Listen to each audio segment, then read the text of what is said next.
Bonjour, chers étudiants. Bienvenue au cours de biochimie structurale, module 15,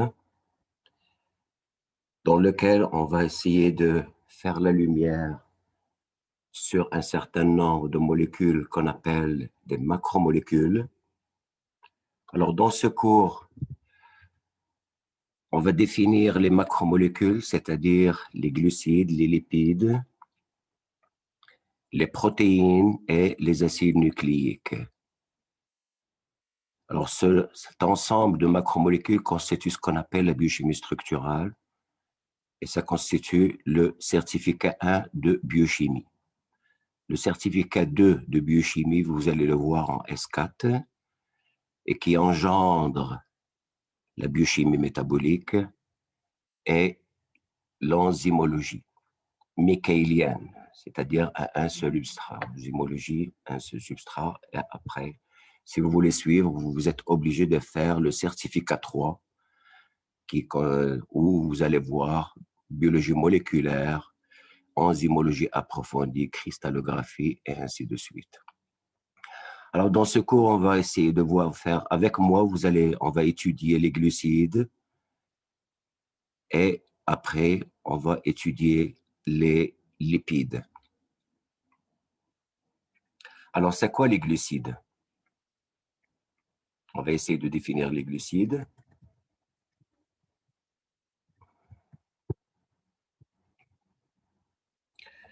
Alors, avant de définir les glucides, vous êtes à la fac, et à la fac, bien entendu, il y a ce qu'on appelle la théorie, tout ce qui est fondamental pour décrocher un diplôme, pour pouvoir suivre votre cursus universitaire. Mais surtout à la fac, ici, vous avez un proverbe devant vous de Rivarol qui dit que les méthodes sont les habitudes de l'esprit et les économies de la mémoire.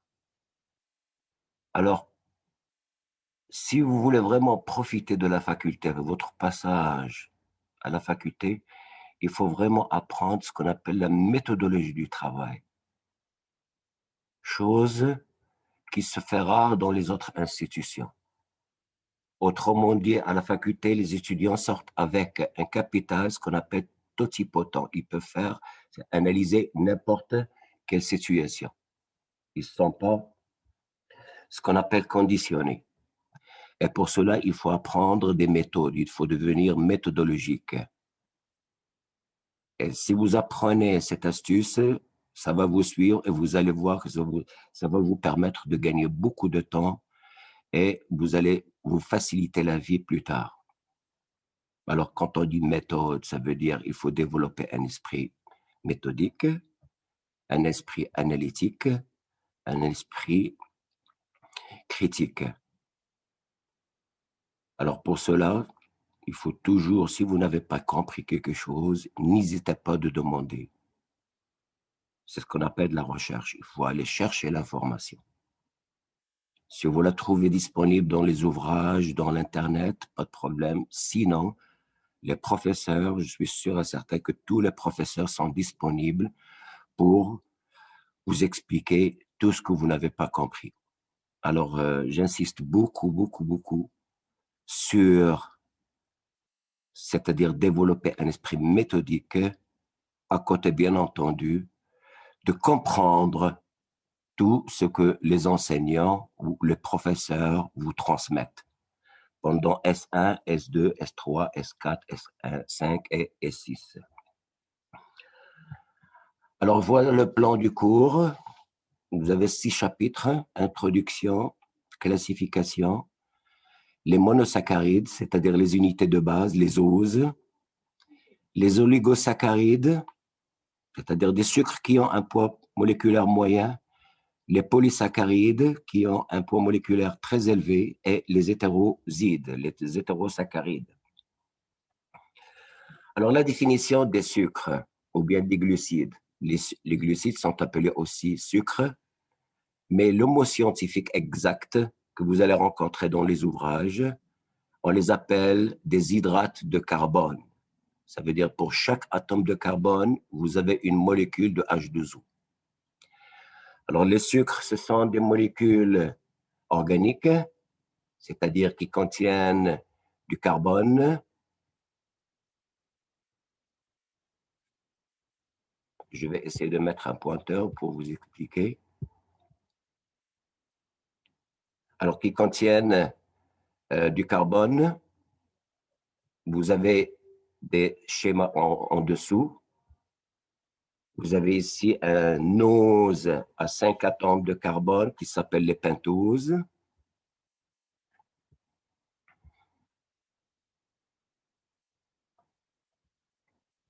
Et à droite, vous avez un ose qui s'appelle le glucose, qui est 6 atomes de carbone, c'est-à-dire un hexose.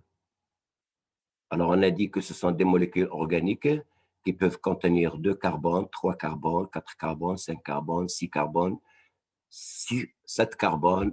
Et il y a certaines oses qui contiennent 9 atomes de carbone. Alors, sur la chaîne carbonée, ou bien organique, on rencontre des fonctions alcool, hydroxyle.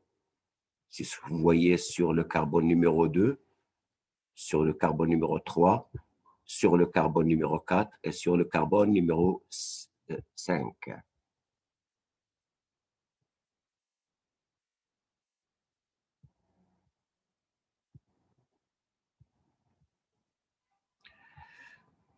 À côté des fonctions alcool, on rencontre 2 fonctions principales, ce qu'on appelle des fonctions carbonyles. Alors, une fonction carbonyle, c'est quoi? C'est un carbone avec une double liaison sur laquelle il y a un oxygène. Vous avez ici un carbone et vous avez un oxygène, une double liaison avec un oxygène. C'est ce qu'on appelle un carbonyle. Le carbonyle peut être un aldéhyde, comme c'est le cas. Vous avez ici le carbone, double liaison O, et vous avez un hydrogène. C'est ce qu'on appelle une fonction aldéhyde. Ou bien une fonction cétonique. La fonction cétonique, vous avez le carbone, double liaison, et vous avez 2 substituants. Le C1 ici et le C3 dans ce cas-là. Alors, la différence entre aldéhyde et cétone, c'est un des substituants est un hydrogène, c'est un aldéhyde.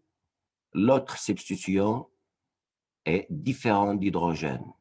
Ici, vous avez HCH2OH. Chez les oses, les monosaccharides, à côté de la chaîne carbonée de la fonction carbonyle, aldéhyde ou cétonique, on peut rencontrer des fonctions acides. On va voir des exemples plus tard dans le cours, comme la fonction carboxylique, c'est-à-dire COH, ou bien des fonctions amines, comme celles qu'on rencontre chez les acides aminés NH3. Alors, celle, c'est la définition des glucides ou bien des glucides. Alors, j'insiste encore une fois que les glucides, le terme exact, si vous voulez, ce sont des hydrates de carbone. Alors, dans ce cas, on va essayer de voir l'importance des glucides en biologie. Alors ici, les sucres, ils ont un rôle énergétique. Un rôle énergétique.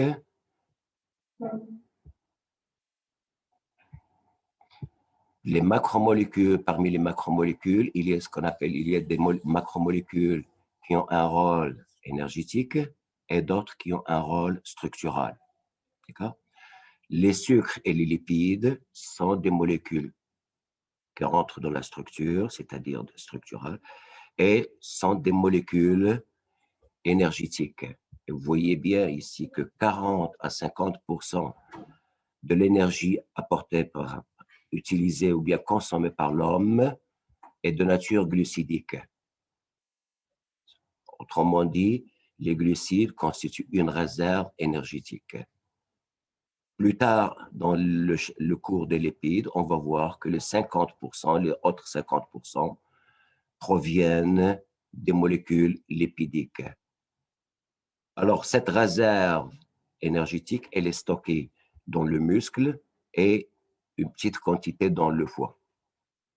Chez l'homme, cette réserve énergétique se rencontrée sous forme de glycogène, est appelée glycogène. On va voir les détails plus tard dans le cours. C'est une molécule à poids moléculaire très élevé, d'accord? Polysaccharide, c'est un polysaccharide.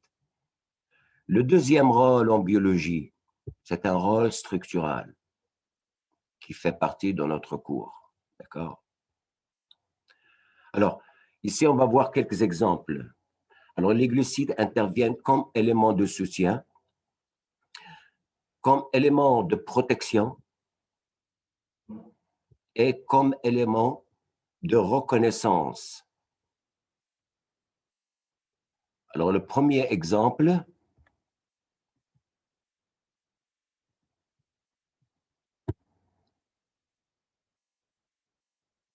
j'ai un petit problème avec la notation.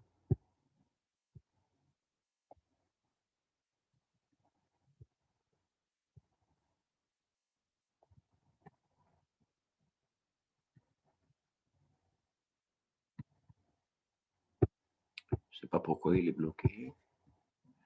Alors ici, c'est le rôle énergétique. Alors vous savez bien que le sucre, le glycogène, c'est un sucre, c'est un polysaccharide qui est formé à 100% de glucose et qui est stocké dans le muscle. Quand l'organisme a besoin d'énergie, ben, il doit transformer cette molécule, ce glycogène, en énergie. Et comment il fait? Alors, il dégrade le glycogène, c'est-à-dire il libère des molécules de glucose. Et vous avez vu au baccalauréat et en S1, la glycolyse, c'est-à-dire que la molécule de glucose, elle est dégradée par ce qu'on appelle la glycolyse. Et à la fin de la glycolyse, on se retrouve avec des molécules. Et ces molécules qu'on appelle l'acide pyruvique, qui donne l'acide acétique. Et l'acide acétique, il est combiné avec le coenzyme A et on obtient l'acétylcoenzyme A. Cette molécule entre dans le cycle de Krebs et fait un tour, c'est-à-dire une transformation d'oxydoréduction. Vous allez voir tous les détails en S4 et ça produit de l'énergie sous forme d'ATP. Alors, si on fait le bilan d'une molécule de glucose, c'est le schéma à droite, et vous allez voir qu'à la fin de le cycle de Krebs, glycolyse plus cycle de Krebs, où on va se retrouver avec un bilan de 33 ATP et une libération de 1694 kJ. Alors, c'est une énergie qui est très importante pour l'organisme et qui est utilisée pour les différentes voies métaboliques ou bien pour se réchauffer, pour se mouvoir, pour se déplacer, c'est-à-dire un travail pour faire un travail. Vous savez bien, un travail, il nécessite toujours de l'énergie. Et cette énergie de l'organisme, chez l'homme, il provient de la dégradation du glucose qui est stocké sous forme de glycogène au niveau du muscle et au niveau du foie. Alors ça, c'est le premier rôle de glucides. 50% de l'énergie que l'homme utilise provient des glucides, les 50 autres proviennent des lipides. Deuxième rôle en biologie, c'est un rôle structural. Ici, vous avez éléments de soutien. Alors, vous voyez bien ici un exemple, c'est un arbre, et vous avez ici un bonhomme. Sur l'arbre, vous voyez bien l'échelle. Alors, cet arbre, c'est ce qu'on appelle les séquoias, on rencontre en Californie. Alors, vous voyez bien les dimensions de cet arbre, c'est vraiment quelque chose d'immense. Alors, comment il est maintenu, cet arbre? Comment il est maintenu verticalement? Alors, tout simplement, il est soutenu par une molécule glucidique qu'on appelle de la cellulose. Bien entendu, il n'est pas toute seule, on va voir plus tard. La cellulose avec d'autres molécules, ça donne une rigidité aux arbres de se tenir verticalement ou bien de se dresser verticalement. Bien entendu, la cellulose, la structure, on va la voir plus tard aussi dans le cours. Ce sont des molécules des glucose, c'est comme le glycogène, mais avec des liaisons différentes. Et à partir de la cellulose, ben, on obtient du bois, on obtient du papier. C'est une très, très, très grande industrie. Le deuxième rôle en biologie, le rôle structural, c'est l'élément de protection. Alors, tous les crustacés, ils ont une carapace. Les criquets aussi, ils ont une carapace qui les protège. Et cette carapace, elle est formée par un polysaccharide qu'on appelle la chitine. Tous les détails de cette molécule, on va les voir, c'est une molécule très, très, très importante. Je vais faire la lumière, je vais insister sur cette molécule quand on verra plus tard les polysaccharides. Un autre exemple de protection chez les bactéries. Alors, les bactéries, vous savez bien, il y a humain. Vous avez le cytoplasme, les eucaryotes, les prokaryotes, des choses comme ça. Vous avez le cytoplasme, les organites à l'intérieur, membrane plasmique. Et autour de la membrane plasmique, vous avez une paroi. Alors, cette paroi, elle est appelée murine, c'est-à-dire mur. Ça protège les bactéries. Vous savez bien que les bactéries, ils vivent dans des conditions extrêmes parfois. Température très basse, pH acide, basique, c'est-à-dire extrême. Alors, cette murine, ce mur, vous avez ici un schéma. Alors, vous avez tout ce qui est en noir, ce sont des molécules glucidiques. D'accord? Et ça constitue vraiment une paroi très épaisse qui protège les micro-organismes pour se défendre, pour survivre à l'extérieur. Alors, je dois m'arrêter ici. Les glucides, les protéines, les lipides, on les rencontre, c'est rare, on les rencontre libres dans les structures. Les lipides, les protéines, les glucides, ils sont toujours associés par deux, c'est-à-dire glucides, lipides, on appelle les glycolipides, glucides, protéines, on appelle glycoprotéines. À part le glycogène, c'est-à-dire les réserves énergétiques, on rencontre des glucides tout seuls, bien pour les lipides, pour les protéines, la même chose, mais dans la structurale, c'est-à-dire au niveau structural, les macromolécules sont toujours associées deux par deux, c'est-à-dire glucides, lipides, lipides, glucides, protéines. Alors, un troisième exemple, rôle structural, c'est celui de reconnaissance. Vous savez bien qu'il y a un système immunitaire dans l'organisme. Ce système immunitaire de défense, il est formé dans certains mécanismes de défense par des molécules glucidiques. Ici, vous avez un exemple très parlant, très intéressant. C'est le groupe sanguin. Alors, vous avez le groupe sanguin A, B et O. Les hématies, les globules rouges. Et sur les globules rouges, vous avez 5 oses, 5 sucres. Alors, sur chaque groupe sanguin, vous avez les mêmes oses, mais leur configuration spatiale, leur répartition, elle est différente. Alors, ces sucres, tout simplement, sont le fructose et fructose, on va le voir plus tard, le dégalactose, ce qui est en vert, ce qui est en jaune, N-acétylglucosamine, molécule très intéressante, et ce qui est en bleu, c'est la N-acétylgalactosamine. Alors, 4 sucres dont la répartition spatiale, c'est-à-dire la configuration, diffère, et c'est ce qui contribue aux hématies ou bien aux groupes sanguins, différents groupes sanguins, d'avoir une certaine spécificité, d'accord, et une immunité. Alors, vous voyez bien, vous savez bien que si on prend pas si on perd du sang, un accident, et on a une hémorragie, on doit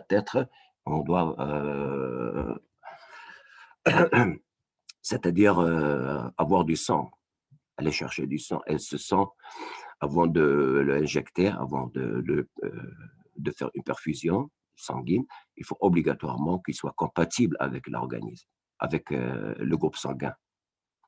Sinon, on peut avoir une coagulation qu'on appelle agglutination. Et on peut avoir de sérieux problèmes. D'accord? Alors, à chaque fois quand on a besoin du sang, il faut toujours chercher, c'est-à-dire le groupe sanguin compatible. Deuxième exemple de reconnaissance. Vous connaissez bien la fécondation, la reproduction. Vous allez voir tout ça en détail en S5, physiologie animale. Alors, vous avez l'ovaire, l'ovule et vous avez le spermatozoïde.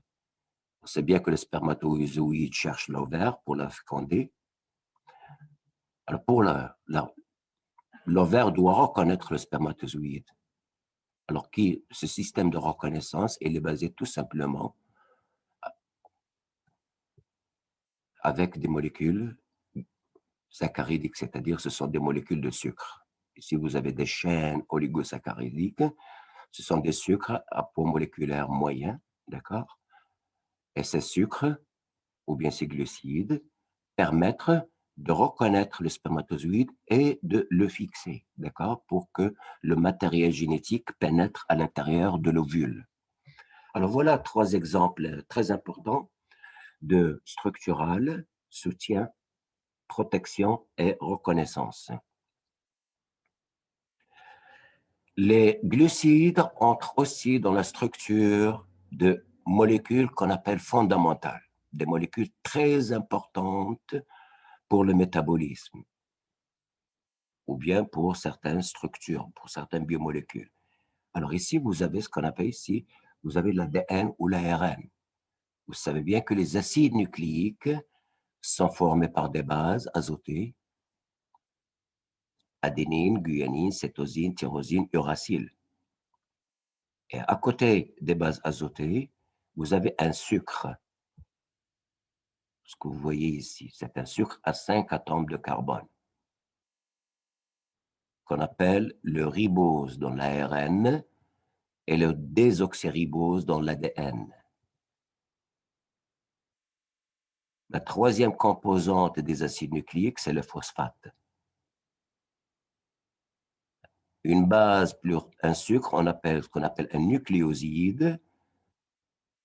Une base plus un sucre plus un phosphate, ça s'appelle un nucléotide. Et c'est l'unité de base des acides nucléiques. Alors, l'acide nucléique, vous savez bien l'ADN et l'ARN, c'est le pôle génétique, c'est le matériel génétique, c'est ce que transmet la vie. D'accord? Tout est basé sur le matériel génétique. Et dans sa structure, vous voyez, on rencontre un sucre à 5 atomes de carbone, le ribose, ou bien le désoxyribose chez l'ADN. D'autres molécules très importantes, c'est ce qu'on appelle les coenzymes. Ici, vous avez la NAD, nicotinamide, adénine, diphosphate. Et à côté, vous avez la FAD, flavine, adénine, diphosphate.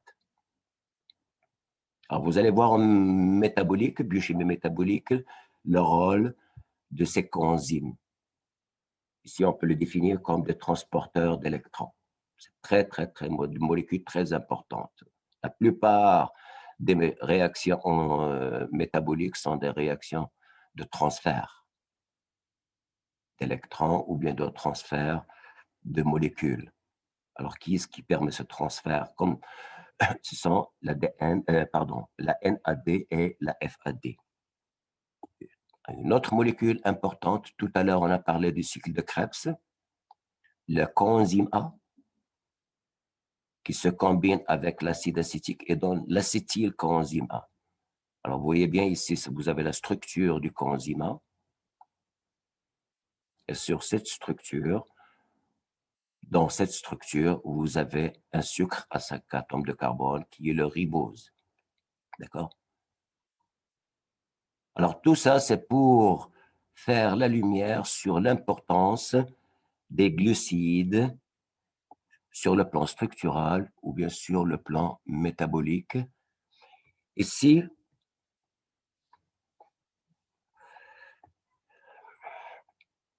on a vu que les glucides, ils ont un rôle énergétique, une réserve énergétique, un rôle structural. Les glucides, sur le globe terrestre, sur la planète, constituent le fort pourcentage de la biomasse. c'est-à-dire de la matière organique.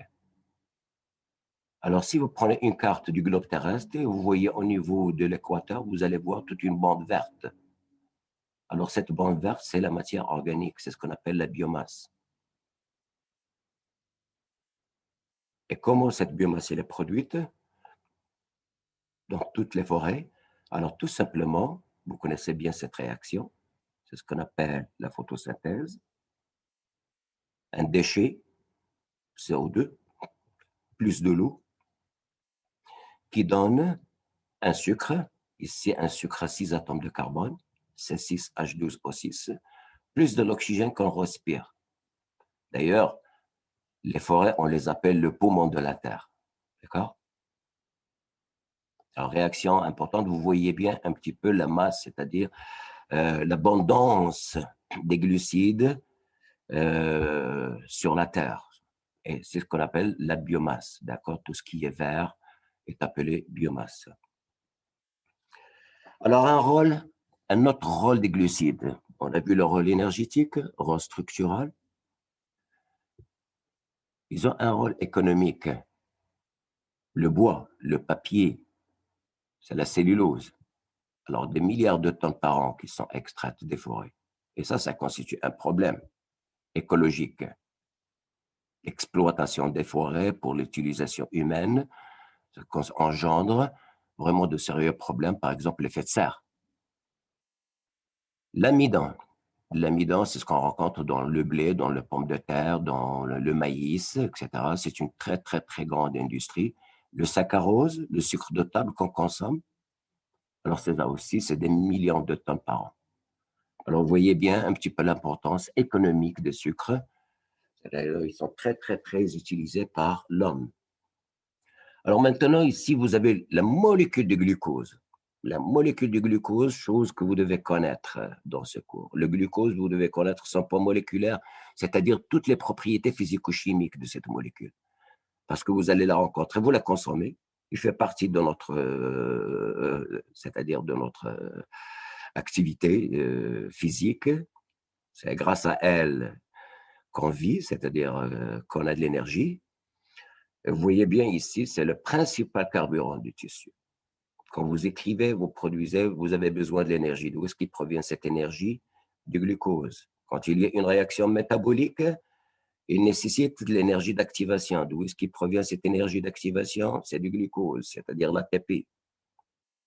Chez le petit enfant, le fœtus, dans le ventre, c'est-à-dire dans l'utérus, le glucose constitue le seul carburant du fœtus.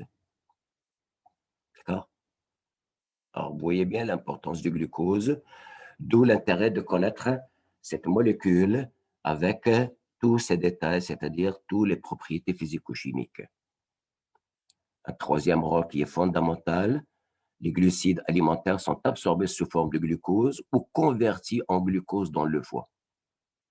Quand vous prenez du saccharose, le sucre de table, le café, ou vous prenez votre café ou votre thé, ou un gâteau, il y a du saccharose là-dedans. Le saccharose, il est formé par deux molécules, le glucose et le fructose.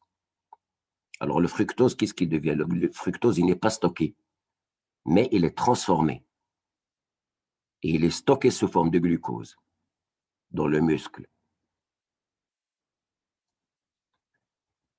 Quand l'organisme veut synthétiser un ribose pour l'ADN, pour l'ARN, ou un désoxyribose pour l'ADN, ben, qu'est-ce qu'il fait l'organisme? Il prend le glucose, il le transforme en fructose, en ribose ou bien en désoxyribose. Alors, vous voyez bien, cette molécule, elle est très, très, très importante, pas seulement pour,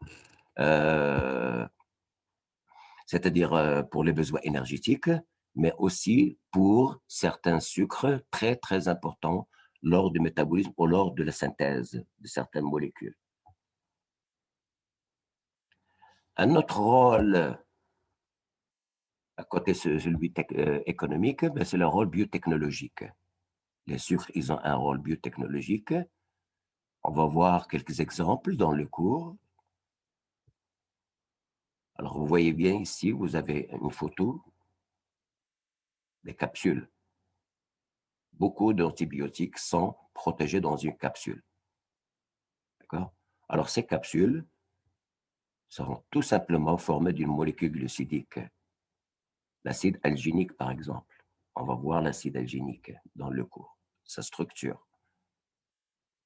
Un deuxième exemple intéressant. Autrefois, les lentilles de contact étaient très chères. Maintenant, on peut faire deux lentilles de contact, une le matin, l'autre l'après-midi. Alors, cette industrie s'est développée les années 90, fin des années 90, 2000. Et maintenant, les lentilles de contact, on peut produire autant qu'on veut à partir de molécules glucidiques, ce qu'on appelle la kétine ou bien l'acide alginique, l'alginate. Ici, un troisième exemple important, un glycomètre. C'est un appareil qu'on rencontre presque dans toutes les maisons. C'est pour mesurer la glycémie, c'est-à-dire la concentration de glucose dans le sang. Vous piquez votre doigt, vous mettez votre goutte de sang ici, et vous avez une réaction enzymatique qui se déroule. Cet enzyme, il n'est pas libre, il est fixé, il est immobilisé. Par quoi il est immobilisé? Ben, tout simplement par des molécules glucidiques. C'est ce qu'on appelle une immobilisation enzymatique ou bien immobilisation des bactéries. Toutes les industries utilisent cette technologie de l'encapsulation ou bien immobilisation enzymatique ou bien immobilisation bactérienne. Alors, ces molécules, on va essayer de les développer dans le cours pour connaître un petit peu, ça va avoir une idée sur les applications des molécules glucidiques à côté du rôle énergétique et à côté du rôle structurel. Alors, deuxième chapitre de ce cours, c'est la classification. Alors, la classification, on a les glucides. Les glucides, ils sont constitués par des unités de base, c'est ce qu'on appelle les oses, et par des molécules qui ont un poids moléculaire très élevé. Et bien entendu, qu'on appelle les osides. Les osides sont formés à partir des oses. C'est comme les protéines. Ils sont formés à partir des acides aminés. Les lipides sont formés à partir des acides gras. C'est ce qu'on appelle les monomères. Ou bien. Alors ici, les oses, qu'on appelle aussi monosaccharides. Tout à l'heure, j'ai dit la définition exacte, c'est hydrate de carbone. Vous avez le carbone et une molécule de H2O, N fois. Hydrate de carbone, atome de carbone, molécule de H2O. Alors, si on prend par exemple le N est égal à 6, vous avez C6H12O6. Alors, cette ose, il est formé par une chaîne de carbone, N atomes de carbone, c'est ce qu'on a vu dans la définition, une fonction carbonyle et N-1 fonction alcool. Cette fonction carbonyle peut être un aldéhyde qui est toujours rencontré sur le carbone 1. Et dans ce cas, vous avez aldose. Le deuxième cas, le carbonyle peut être une fonction cétone qui est toujours rencontrée sur le carbone 2. Et dans ce cas-là, vous avez ce qu'on appelle les cétoses. Deuxième groupe rencontré dans les glucides, ce sont les osides. Alors, dans les osides, vous avez holosides et hétérosides. Holosides, par hydrolyse, ils libèrent un ou plusieurs types d'oses, mais c'est toujours des oses. Holo, c'est un mot qui est latin, ça veut dire même. Quand on fait l'hydrolyse, on n'obtient que des oses, holosides, c'est-à-dire même. Et dans les holosides, vous avez ce qu'on appelle oligosides et polyosides. Oligo, ça veut dire peu. Poly, ça veut dire plusieurs. Alors, les oligosides, quand on fait l'hydrolyse, on se retrouve avec un nombre compris entre 2 et 10 oses, c'est-à-dire un poids moléculaire moyen. Dans les oligosides, vous avez le nombre, si x par exemple est égal à 2, vous avez un diholoside, 2 oses. Si x est égal à 3, vous avez un triholoside. Si x est égal à 4, tétraholoside, pentaholoside, hexaholoside. D'accord? Et ainsi de suite. Chez les polyosides, leur hydrolyse libère un nombre supérieur à 10. Poids moléculaire très important. Dans les polyosides, on peut avoir homopolyosides et hétéropolyosides.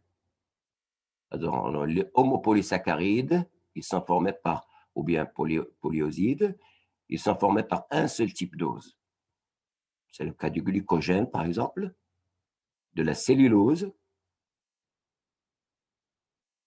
Ce sont deux polymères, deux polyosides, mais qui sont formés par un seul type d'ose, qui est le glucose. Chez les hétéropolyosides,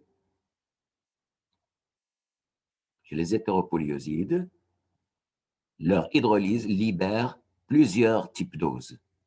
D'accord? Et on va voir des exemples aussi dans le cours. Alors ça, c'est en ce qui concerne les holosides. Le deuxième groupe des osides, ce sont les hétérosides. Des molécules très, très, très importantes sur le plan structurel. Alors, quand on fait l'hydrolyse des hétérosides, une hydrolyse, vous avez une fraction glucidique plus une fraction non glucidique qu'on appelle aglycone.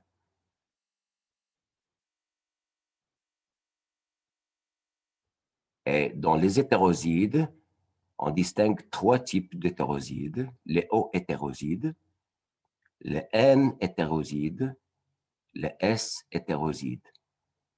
Tout à l'heure, je vous ai dit que sur le plan structural, les glucides sont toujours associés ou bien à des protéines ou bien à des lipides. Glycoprotéines, glycolipides. Alors ici, vous avez des cas. Si par exemple le sucre il est associé avec une protéine, l'association, la liaison se fait avec la fonction amine et vous avez N hétéroside. Ici, les S hétérosides, par exemple, vous avez de la cystéine, l'acide aminé, la cystéine qui contient le groupement SH, le groupement thiol. Alors, au niveau du groupement thiol, vous avez une liaison qui se fait avec un sucre et vous avez la S hétéroside. Pour les O hétérosides, le sucre il est associé avec un phénol ou bien un alcool, un hydroxyle OH ou bien avec un phénol OH. Alors voilà un petit peu une classification simplifiée, d'accord, des sucres. Alors dans le troisième chapitre, on va commencer à voir, c'est-à-dire voir les sucres, les oses, les unités de base.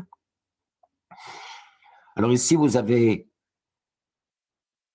ça va nous prendre beaucoup de temps, c'est le chapitre le plus long de ce cours, c'est-à-dire on va toutes les propriétés physico-chimiques des oses, comprendre les oses pour pouvoir comprendre un petit peu les structures plus complexes. Alors, c'est 2 cours ou 3 cours à peu près qu'on va faire pour expliquer un petit peu tout ce qui tourne autour des oses. Alors, les sucres ou bien les oses, les unités de base, ils ont une nomenclature et une appellation. Alors, la nomenclature, pour donner un nom à une molécule organique, ça c'est un rappel de la chimie organique. La première des choses, il faut donner une numérotation. Il faut numéroter le squelette de la molécule. Et en chimie organique, on a vu que l'indice le plus bas, c'est-à-dire le numéro le plus bas, il est toujours porté par le carbone le plus oxydé.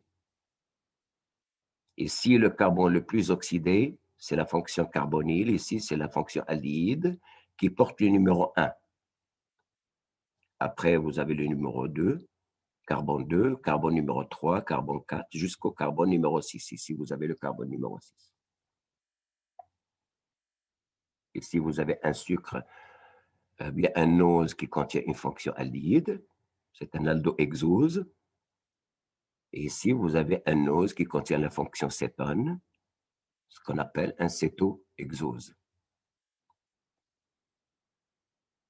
Alors, l'appellation des sucres. L'appellation des oses, est basé sur deux critères. C'est le nombre de carbone et la nature de la fonction carbonique, carbonyle, aldéhyde ou cétone. Alors, si on a 3 carbones, c'est un triose. Si on a 3 carbones plus fonction aldéhyde, vous avez un aldotriose. Si on a 3 carbones et une fonction cétone, on a un cétotriose. Si on a 6 atomes de carbone, c'est un hexose. Si l'hexose porte une fonction aldéhyde, c'est un aldohexose. S'il porte une fonction cétone, vous avez un cétohexose, et ainsi de suite. Alors, vous voyez bien que l'appellation, elle est simple et claire. Alors, je m'arrête ici. Le prochain audio que je vais poser sur Moodle, on va commencer, c'est-à-dire les propriétés physico-chimiques. Et la première partie, c'est la symétrie. On va définir ce que c'est un carbone asymétrique, c'est-à-dire un carbone chiral et ses propriétés. Alors, chaque semaine, chaque début de semaine, je vais poser une vidéo pour pouvoir suivre, une audio pour pouvoir comprendre et assimiler le cours. Bien entendu, tous les mercredis, de 14h à 16h, il y a un cours en live sur Moodle, d'accord?